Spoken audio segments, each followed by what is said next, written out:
राजा रामचंद्र अपने पिता के आदेश से वनगमन में आते हैं। हाँ।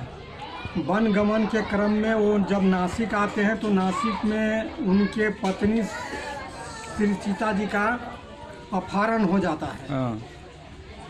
उसी के खोज में आगे बढ़ते हैं। जटायु और बहुत सारे ऋषि मुनि लोग मिलते हैं। उनसे कुछ सुराग मिलता है कि पंपा सरोवर पर जाओ, वहाँ पर हाँ। हनुमान और सुग्रीव जी के पास विशाल बानर के और भालू का सेना है, तो चप्पा चप्पा पर खोज के निकाल देगा। हाँ। यहाँ पर आते हैं तो हनुमान जी को सुग्रीव जी कहते हैं हाँ। कि हे हनुमान जी, ये दोनों युवक क्यों आया है? क्या मेरा भाई मेरे को मारने के लिए नहीं तो भेजा है?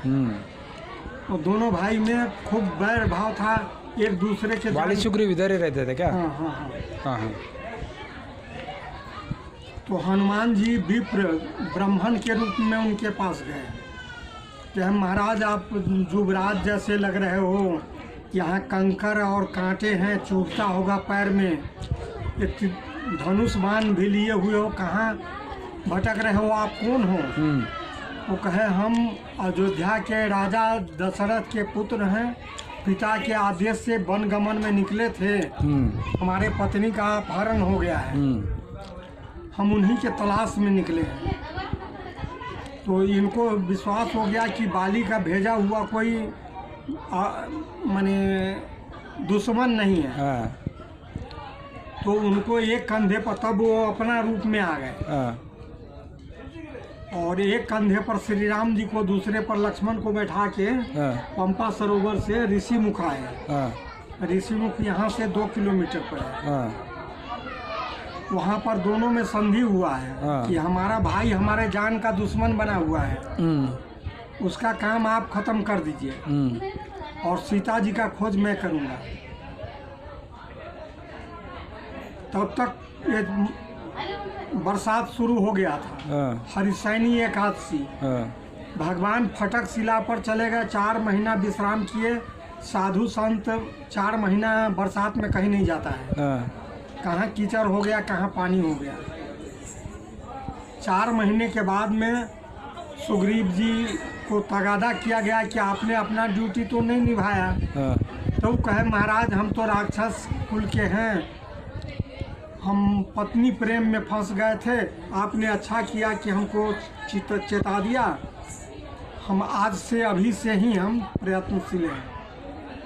वो सारे बंदरों और भालुओं का सभा बुलाए। सब में तय हुआ कि पूरा फलना, पश्चिम अमुक आदमी, दक्षिण उत्तर ये लोग जाएंगे। और समुद्र के उस पार के लिए श्री हनुमान जी का चयन किया गया। श्री हनुमान जी जब वहाँ गए तो सीता जी का पता लगा के आए हैं। मधुबन में बहुत भूख लगा हुआ था। मधुबन यही बगल में है, 18 किलोमीटर पर। वहाँ फल फूल और मधु खाए हैं। तो यही है किष्किंधा क्षेत्र। तुंगभद्रा नदी है, काफ़ी पवित्र मानी जाती है नदी। इसमें स्नान लोग करते थे।